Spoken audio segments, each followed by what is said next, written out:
You start with a boat full of disciples, and then you find the Jesus figure with his arms always stretched out like this. And to go with the Jesus figure is the charcoal fire and fish that Jesus is cooking on the fire. And so when you put those things out and then you add to it the dialogue that goes with the story in the Gospel of John, which Rick will share with us later this morning, then you get one of the resurrection stories that we recently told the children in Godly Play. I think, Beth, that was your story that day.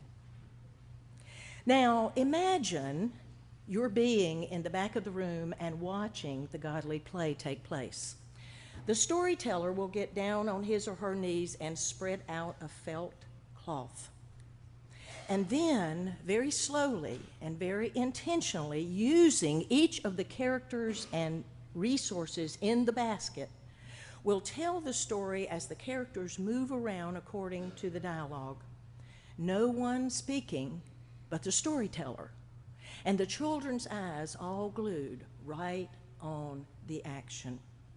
This is what happens every Sunday here at Home Moravian Church.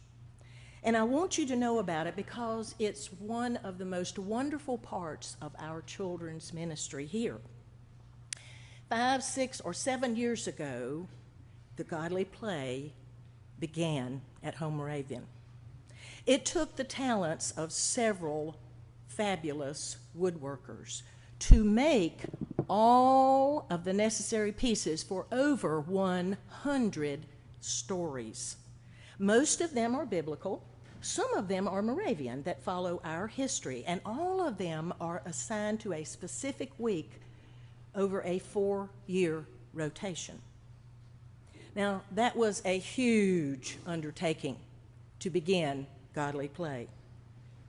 Now it's carried on by 14 volunteers. So when we come to the place in your bulletin that it invites the children to leave the sanctuary for Godly Play, they all go to this room right over here where one of the volunteers is there to meet them.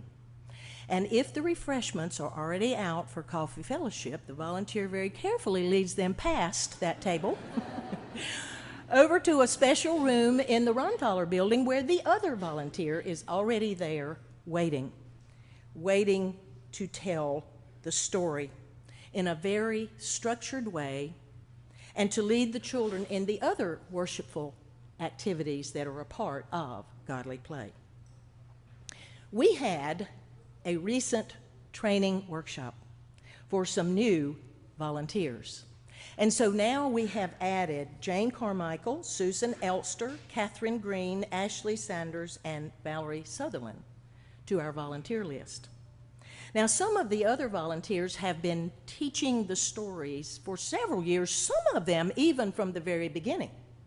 And they are Susie Gatlin, Frances Beasley, Beth Mochnick, Graham Wrights, Walt Shorer, Doug and Helen Beats, Nat and Sarah Swan Watson.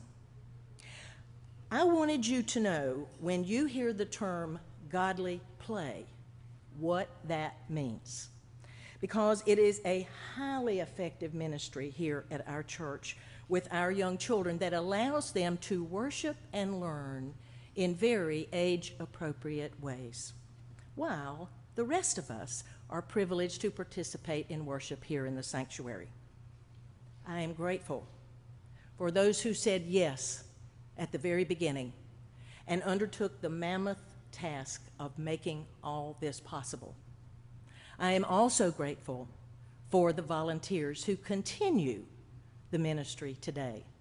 Because of all those Moravians here at Home Church, our children are blessed in a mighty way.